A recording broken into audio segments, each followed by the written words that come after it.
ఆదివారం సెలవు రోజు కావడంతో యాదగిరిగుట్ట లక్ష్మీ నరసింహస్వామి వారి ఆలయానికి భక్తుల రద్దీ పెరిగింది. యాదాద్రి ఆలయ సన్నిధిలో భక్తుల రద్దీ వాటితో పాటు పరిసరాలని భక్తులతో కిటకిటలాడుతున్నాయి. శ్రీ లక్ష్మీ నరసింహస్వామి వారి దర్శనానికి క్యూ లైన్లో భక్తులు బారులు తీరారు. ఆదివారం సెలవు రోజు కావడంతో యాదగిరిగుట్ట లక్ష్మీ నరసింహస్వామి ఆలయానికి భక్తుల రద్దీ పెరిగింది.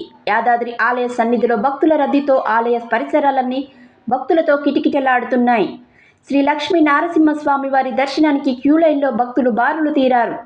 దీనితో స్వామివారికి ఉచిత ప్రవేశ దర్శనానికి దాదాపు 2 గంటలు, ప్రత్యేక దర్శనానికి దాదాపు గంట సమయం పడుతుంది.